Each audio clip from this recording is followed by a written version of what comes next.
Muy buenos días, apreciados amigos.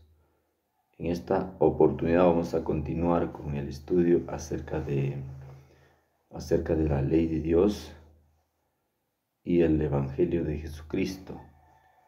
El Evangelio. En la palabra de Dios dice lo siguiente. Vamos a abrir el Santo Libro. En la carta a los Romanos, en el capítulo 1, dice así: porque no me avergüenzo del Evangelio, porque el Evangelio es el poder de Dios para la salvación a todo aquel que cree, que confía en la justicia de Cristo, al judío primeramente y también al griego, porque en el Evangelio la justicia de Dios se revela por la fe y para fe, como está escrito: mas el justo por la fe vivirá. Y en el libro de Palabras de Vida del Gran Maestro dice que la ley es el Evangelio desarrollado y el Evangelio es la ley sintetizada, ¿ya? O también podemos decir, la ley es el Evangelio sintetizado y el Evangelio es la ley desarrollada. La ley es la raíz del Evangelio y el Evangelio son sufragantes, flor y fruto de la ley de Dios. Tanto el Antiguo como el Nuevo Testamento hablan de la ley y el Evangelio, ¿ya? Entonces el Evangelio es la ley desarrollada y la ley es el Evangelio resumido o sintetizado solamente en 10 palabras. Los requerimientos de la ley son claros, justos y razonables. El Señor ha establecido desde el principio que no son los oidores de la ley los justos ante Dios, sino los hacedores de la ley serán justificados. Eso había establecido desde el principio. El Señor le dijo a nuestros primeros padres que de todos los árboles del huerto puedan comer, mas del árbol de la ciencia del bien y del mal no comerás, porque el día que de él comieras, ciertamente morirás. Entonces la condición para tener la vida eterna es como fue al principio: la perfecta obediencia, la perfecta justicia, obediencia perfecta a la ley de Dios. Así está establecido desde el principio. No solo una obediencia perfecta, sino también que tengamos un carácter a la altura de la ley de Dios. El Señor dijo: sed pues vosotros perfectos, como vuestro Padre que está en los cielos es perfecto. Entonces también que tengamos un carácter perfecto. Esa es la condición para tener la vida eterna. ¿Ya? Entonces, cuando el Hijo de Dios fue engendrado, dice aquí, y pensando en esto, he aquí un ángel del Señor le apareció en sueños y le dijo: José, hijo de David, no temas recibir a María tu mujer, porque lo que en ella es engendrado del Espíritu Santo es. Y dará a luz un hijo y la llamarás su nombre Jesús, porque él salvará a su pueblo de sus pecados. Entonces, Cristo fue engendrado con una naturaleza sin pecado, o sea, con un carácter perfecto. Él desarrolló la ley perfectamente, sin mancha, como un cordero sin mancha y sin contaminación. Entonces, Él cumplió con los requisitos de la ley que nosotros no hemos podido cumplir. A causa de la desobediencia de nuestros primeros padres, hemos heredado una naturaleza pecaminosa y no podemos hacernos justos a nosotros mismos, puesto que somos pecadores y malos. No hay forma de que podamos ser justos, puesto que nuestra naturaleza es pecaminosa. En maldad hemos sido formados y en pecado hemos sido concebidos, pero no así Cristo, porque Cristo fue engendrado por el poder del Espíritu Santo y con una naturaleza sin pecado, sino como aquel que les ha llamado es santo, así también sed vosotros santos en toda vuestra manera de vivir, porque escrito está: ser santos, porque yo soy santo. Entonces, sin mancha de pecado, Cristo fue engendrado como un ser santo. Además, el ángel le dijo a María también lo siguiente. Le dijo así: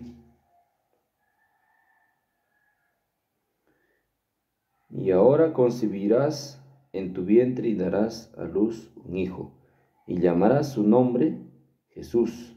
Este será grande y será llamado Hijo del Altísimo, y el Señor Dios le dará el trono de David su padre, y reinará sobre la casa de Jacob para siempre.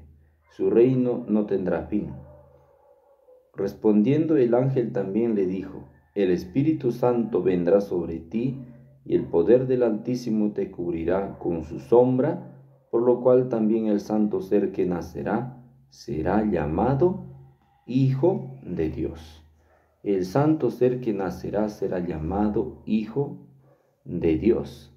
Entonces, por eso, aquí encontramos que Jesús fue concebido por obra y gracia del Espíritu Santo. Fue el santo ser que el mundo no conoció jamás a otro ser como Jesucristo. Comparado con nosotros, nosotros hemos sido engendrados en pecado, concebidos en maldad, ¿no?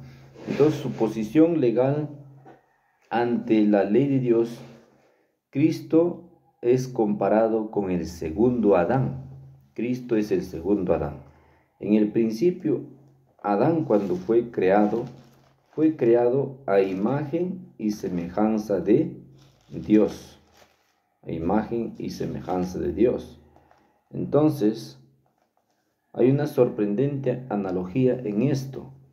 Adán fue hijo de Dios a imagen de Dios.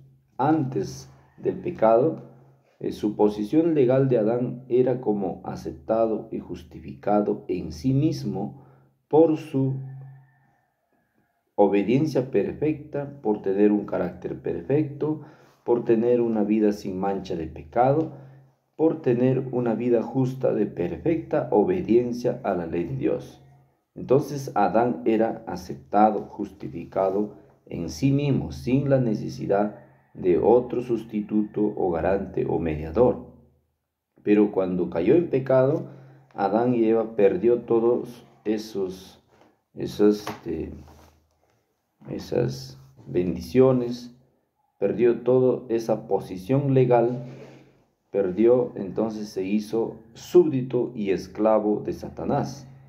Ahora, cuando viene Cristo, es comparado como el segundo Adán. Dice en 1 Corintios, dice así: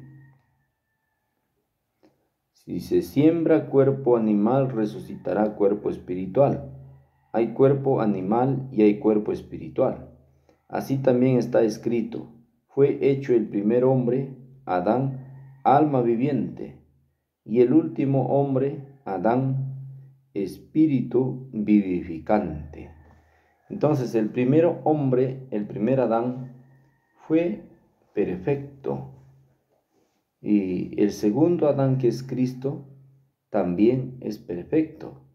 El primer Adán fue aceptado en sí mismo, no se le rechazaba porque era Hijo del Altísimo, salió de las manos del Creador a imagen y semejanza de Dios. Entonces era aceptado ante la ley por su justicia, naturalmente, porque él era a imagen de Dios.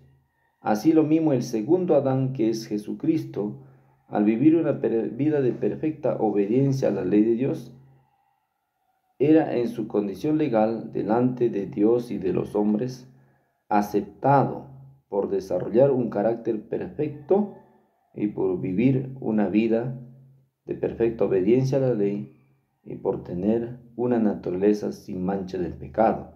Entonces a Cristo se le llamó Hijo de Dios, Hijo del Altísimo.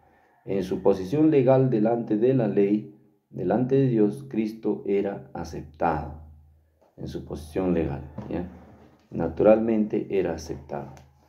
Entonces, Cristo tiene esa obediencia perfecta. Para cumplir esto, él debía tener conocimiento de la ley y tenía capacidad para poder amar.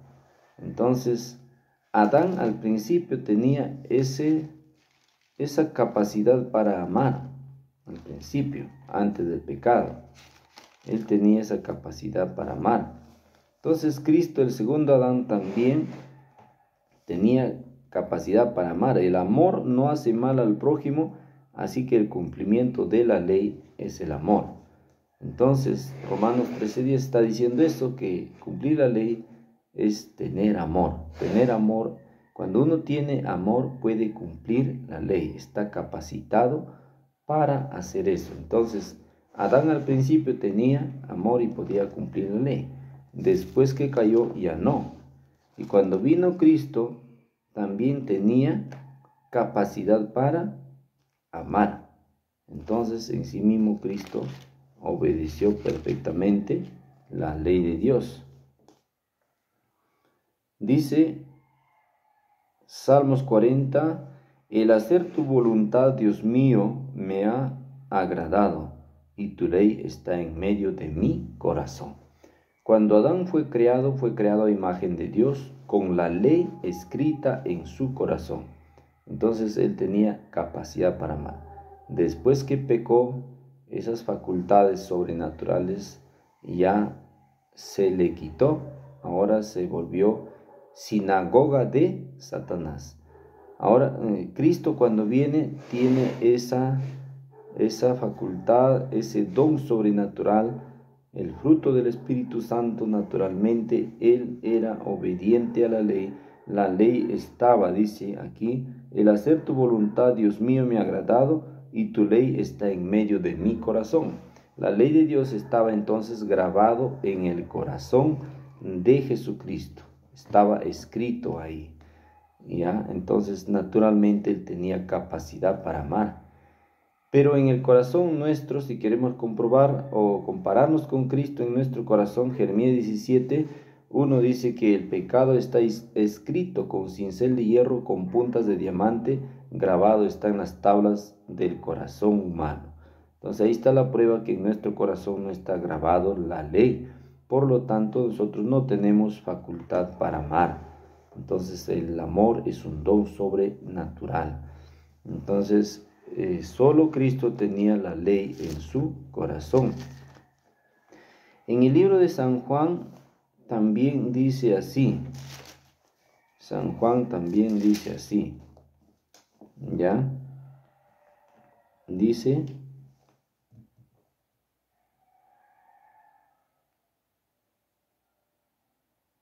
cuando hayas levantado al Hijo del Hombre, entonces conoceréis que yo soy, y que nada hago por mí mismo, sino que según me enseñó el Padre, así hablo.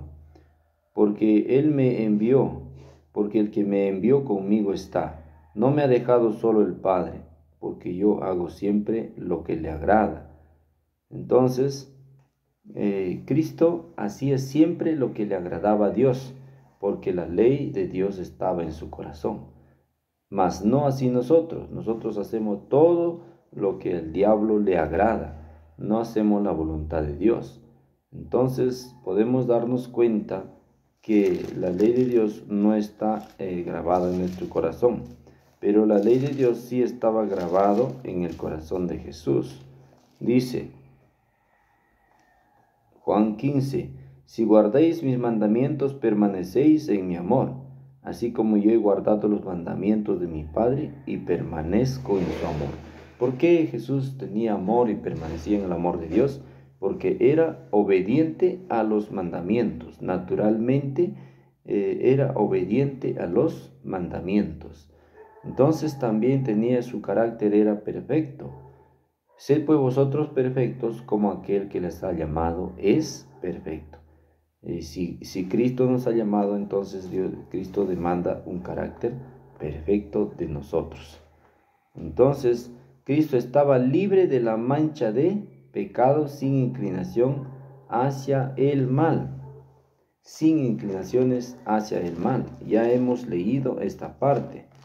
Dice que sino como aquel que les ha llamado es santo, sed también vosotros santos en toda vuestra manera de vivir, porque está escrito: ser santos porque yo soy santo. Entonces, ahí está escrito que acerca de Cristo se le llama un ser santo sin inclinaciones al mal, sin mancha ni un ápice de pecado. ¿Ya? No tenía pecado él. Pues para esto fuiste llamado, porque también Cristo padeció por nosotros, dejándonos un ejemplo para que sigamos sus pisadas, el cual no hizo pecado, ni se halló engaño en su boca, que en cuando le maldecían, no respondía con maldición.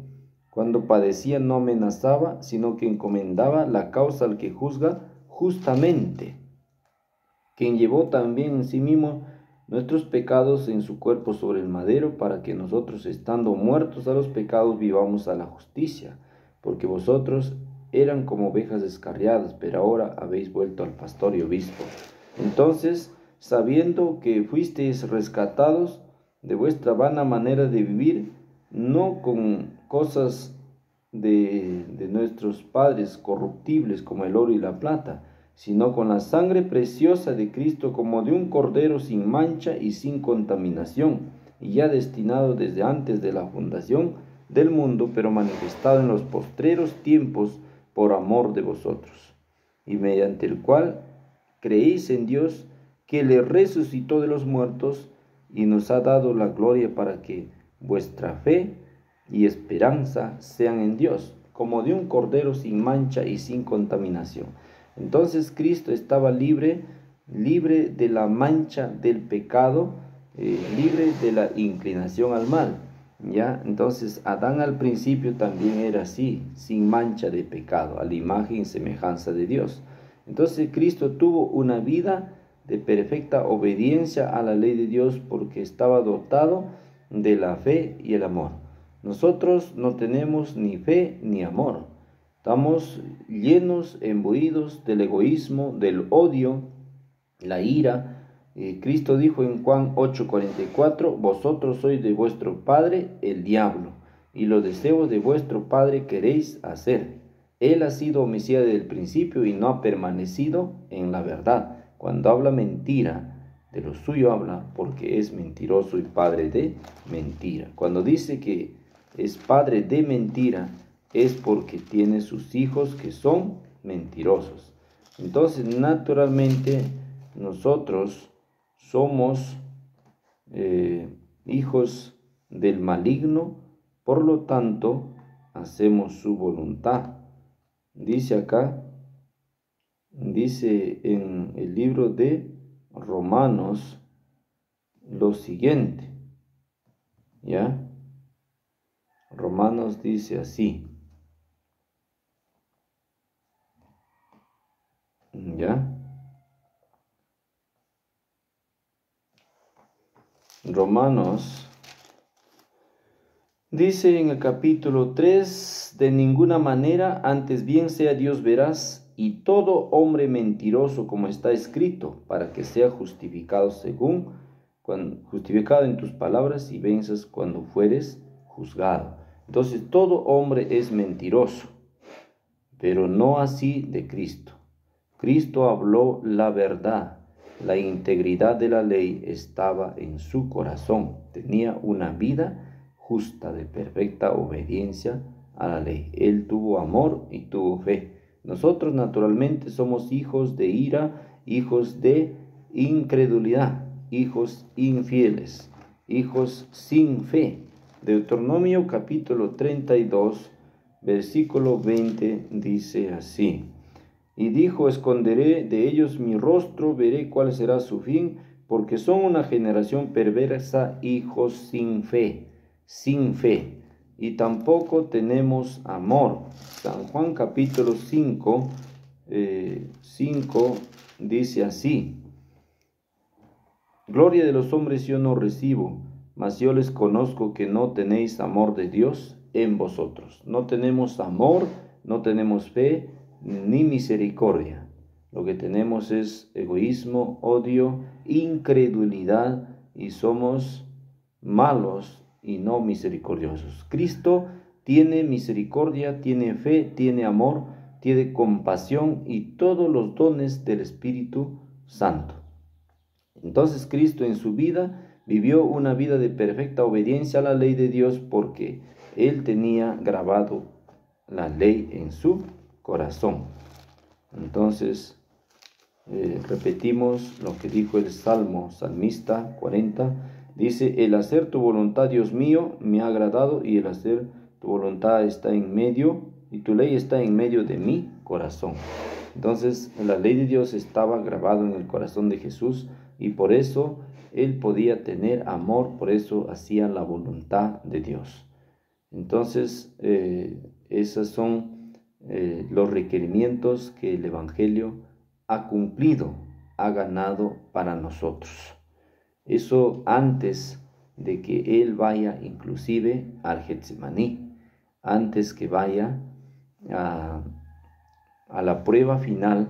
Jesucristo como sustituto, como nuestro sustituto, en su posición legal era aceptado, tenía una justicia perfecta para que sea aceptado.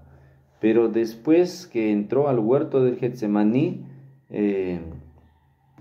su decisión de salvar al pecador, cueste lo que cueste, Él tomó una decisión. A ver, vamos a ver en Lucas,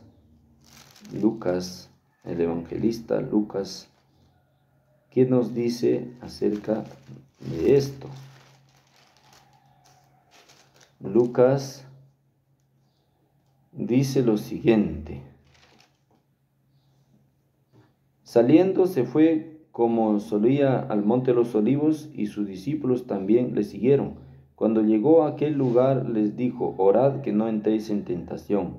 Y él se apartó como a distancia, como un tiro de una piedra, y puesto de rodillas oró, diciendo: Padre, si quieres, pasa de mí esta copa, pero no se haga mi voluntad sino la tuya. Y se le apareció un ángel del cielo para fortalecerle, y estando en agonía oraba más intensamente, y era su sudor como grandes gotas de sangre que caían a la tierra. Cuando se levantó de la oración, vino a sus discípulos, los halló durmiendo a causa de la tristeza, y les dijo: ¿por qué dormís? Levantaos y orad para que no entréis en tentación. Entonces, lo mismo hizo 3 veces, oró el Señor Jesús. Ahí encontramos que Cristo, en la agonía de su vida, en sus últimos momentos de su inocencia, de su vida, fue contado como si fuera el culpable pecador, ya, como si fuera, estoy diciendo, no que era pecador, sino fue contado como un pecador más. Eso para que se cumpla la escritura que estaba diciendo en Isaías 53, para que se cumpla la escritura. En Isaías 53 dice: por lo tanto, yo le daré parte con los grandes y con los fuertes repartirá despojos, por cuanto derramó su vida hasta la muerte y fue contado con los pecadores. Y habiendo él llevado el pecado de muchos y orado por los transgresores, fue contado con los pecadores. Entonces en el Getsemaní a él se le imputó nuestra impiedad, él tuvo que cargar con nuestros pecados.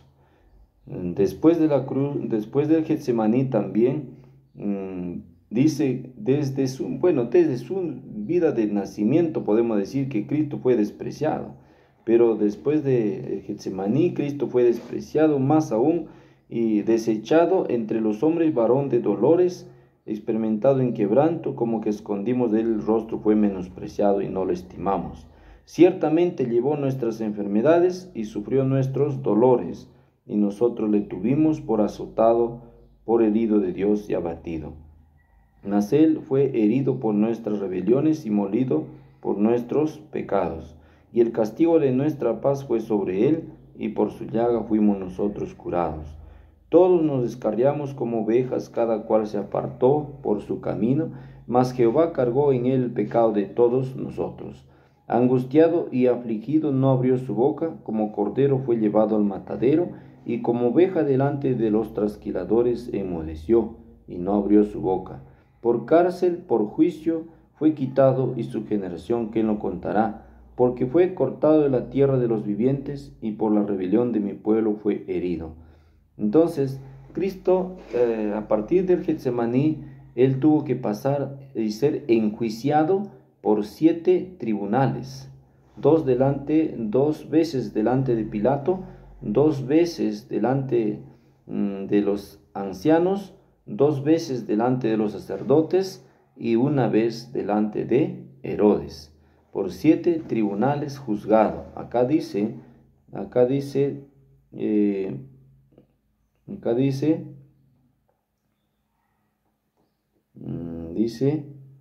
por cárcel y por juicio fue quitado, y su generación, ¿quién la contará? Porque fue cortado de la tierra de los vivientes, y por la rebelión de mi pueblo fue herido. Entonces Cristo, a partir del Getsemaní en adelante, su posición legal de Cristo después del Getsemaní va a ser que en sí mismo ya no fue aceptado, sino rechazado, bajo la condenación de la ley, y separado y apartado. Él dijo: Dios mío, ¿por qué me has abandonado? Ahora la paga del pecado es la muerte. La paga del pecado es la muerte. Entonces la ley se le aplicó, la paga del pecado es la muerte eterna. Él tuvo que sufrir una muerte que exige la ley de Dios. Entonces, separado como un deudor, fue contado entre los pecadores, por cuanto derramó su vida hasta la muerte, y fue contado con los pecadores. Fue contado como si fuera un pecador más. Y con su vida de perfecta obediencia a la ley de Dios, preparó un medio para nuestra salvación, que es la justicia justificadora de Cristo. Con su sacrificio, después del Getsemaní, con su sacrificio, su muerte, preparó el segundo medio para nuestra salvación. Se convirtió entonces en nuestra garantía. Él pagó nuestra deuda con su vida, con su sacrificio, con su muerte, con su sangre purificadora. Él se convirtió, entonces se hizo nuestro garante. Entonces Cristo es nuestro sustituto en la vida y garante y sustituto también en la muerte. Cuando Cristo resucitó, como dice el libro de Romanos, para hacer una obra. Cuando Cristo resucitó, dice, Él resucitó para hacer una obra. Romanos capítulo 4 dice así: sino también con respecto a nosotros, a quienes ha de ser contado, esto es, a los que creemos en el que le levantó de los muertos, a Jesús, el Señor nuestro, el cual fue entregado por nuestras transgresiones y resucitado para nuestra justificación. La ley exigía que el sacerdote debe ser tomado de entre los hombres de la tribu de Leví, pero como Cristo es de la tribu de Judá, Él es de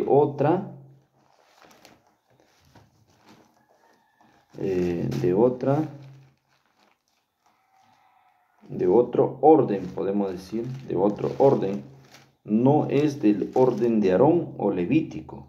Acá Cristo dice en Hebreos 7, porque este Melquisedec, rey de Salem, sacerdote del Dios Altísimo, que salió a recibir a Abraham, que volvía de la derrota de los reyes, le bendijo. Entonces acá dice que este Melquisedec, rey de Salem, rey de justicia, sin padre, sin madre, sin genealogía, que ni tiene principio de días ni fin de vida, sino hecho semejante al Hijo de Dios, permanece sacerdote para siempre. Entonces Cristo dice, ciertamente los que de entre los hijos de Leví reciben el sacerdocio, tienen mandamiento de tomar del pueblo los diezmos según la ley, es decir, de sus hermanos, aunque estos también hayan salido de los lomos de Abraham. Pero aquel cuya genealogía no es contada de entre ellos, tomó de Abraham los diezmos y bendijo al que tenía las promesas. Sin discusión, entonces, ciertamente sin discusión alguna, el menor es bendecido por el mayor. Ahora, si pues la perfección fuera por el sacerdocio levítico, porque bajo él recibió el pueblo la ley, ¿qué necesidad habría de que se levantase otro sacerdote según el orden de Melquisedec, y que no fue llamado según el orden de Aarón? Porque ha cambiado el sacerdocio necesario, es que haya también cambio de ley. Aquel de quien se le dice esto es de otra tribu, de la cual nadie sirvió en el altar. Entonces acá dice que pues se da testimonio de él, tú eres sacerdote para siempre según el orden de Melquisedec. Entonces Cristo viene a ser, por tanto, Jesús hecho fiador de un mejor pacto. Dice, tú eres sacerdote para siempre según el orden de Melquisedec. Y otros sacerdotes llegaron a ser muchos, debido a que por muerte no podían continuar. Mas por cuanto permanece para siempre, tiene un sacerdocio inmutable, por lo cual puede también salvar perpetuamente a los que por él se acercan a Dios, viviendo siempre para interceder por ellos. Porque tal sumo sacerdote nos convenía, santo, inocente, sin mancha, apartado de los pecadores y hecho más sublime que los cielos.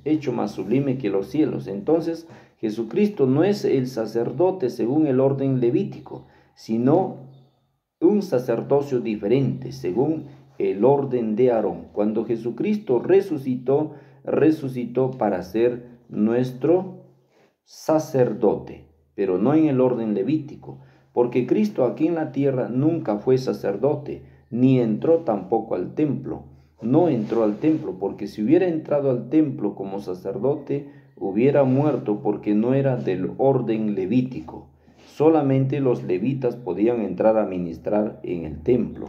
Cuando Jesucristo entró al templo que narra los evangelistas, nos está indicando que entró solamente al atrio donde todo israelita podía entrar. Y el atrio se había convertido en una cueva de ladrones y un mercado para comerciantes. Entonces Cristo dijo que mi casa es casa de oración y no es una cueva de ladrones. Él agarró el látigo y echó a los campistas, comerciantes, mercantilistas de la gracia de Dios, como hoy día si él viniera, agarraría un látigo y echaría de las sinagogas adventistas, reformistas, que se ha vuelto una cueva de ladrones. Hasta en el día sábado venden sus lecciones, venden toda clase de folletos y han hecho a esas sinagogas una cueva de ladrones. Entonces, lo mismo haría Cristo en este tiempo si queremos decir que esas sinagogas es un lugar de oración, pero ahora ya no creo que sean lugares de oración. Pero el lugar de oración, la casa de oración, la puerta del cielo, no está en este mundo. El Salvador está en el cielo, y ahí es donde podemos encontrar la justicia justificadora de Cristo y la sangre purificadora de Cristo, por medio de la intercesión de un sacerdote diferente según el orden de Melquisedec. Hebreos 8 dice ahora el punto principal de lo que venimos diciendo es que tenemos un tal sumo sacerdote, el cual se sentó a la diestra del trono de la majestad en los cielos, como ministro del santuario de aquel verdadero tabernáculo que levantó el Señor y no el hombre, porque todo sumo sacerdote está constituido para presentar ofrenda y sacrificio, por lo cual es necesario que éste también tenga algo que presentar. Entonces Cristo está en el cielo para presentar, dice, porque todo sumo sacerdote, Hebreos 5, está tomado de entre los hombres y está constituido a favor de los hombres en lo que a Dios se refiere, para que presente ofrendas y sacrificios por los pecados. Entonces Cristo tiene también la ofrenda para presentar. Él es el Cordero de Dios que quita el pecado del mundo y está para presentar la ofrenda de su perfecta justicia a la ley de Dios, su justicia justificadora. El que quiere alcanzar la justificación debe aceptar la justicia de Cristo como el único medio de salvación en su vida. Y si quiere que sus pecados sean perdonados, debería aceptar el sacrificio, la sangre de Cristo, que Él murió en la cruz del Calvario para el perdón de nuestros pecados. Él ofreció que comamos su carne y que bebamos su sangre. El que come mi carne y bebe mi sangre tiene vida eterna, y yo le resucitaré en el día postrero. Dice lo siguiente en Hebreos 9. Fue pues necesario que las figuras de las cosas celestiales fuesen purificadas así, pero las cosas celestiales mismas son con mejores sacrificios que estos terrenales de aquí, de la tierra.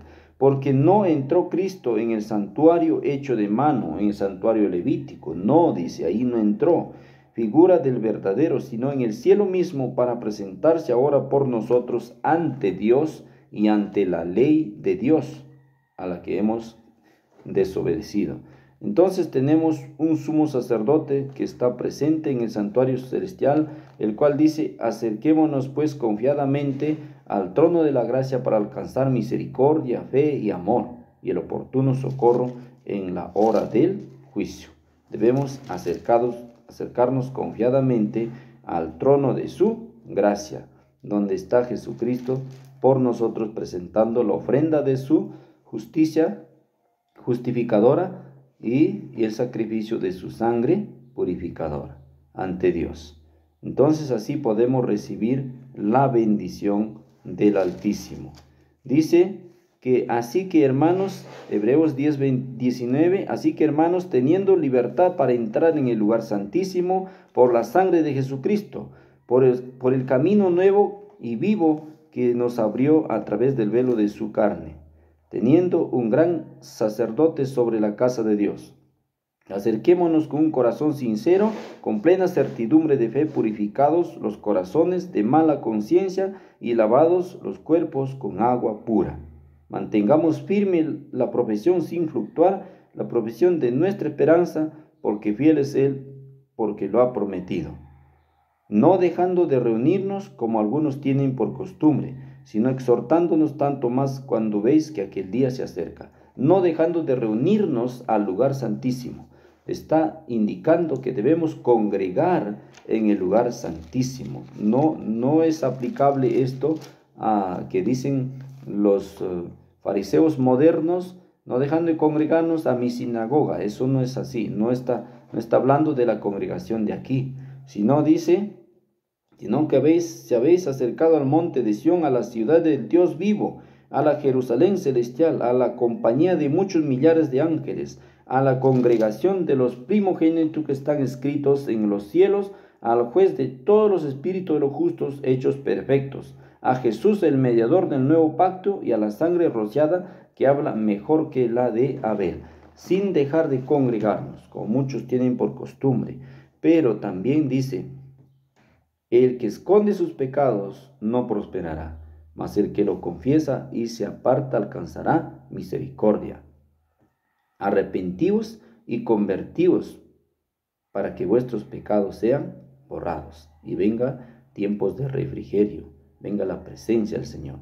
Entonces, si nos acercamos, debemos acercarnos al trono de la gracia con fe y arrepentimiento, con fe, confesando nuestros pecados y apartándonos del mal.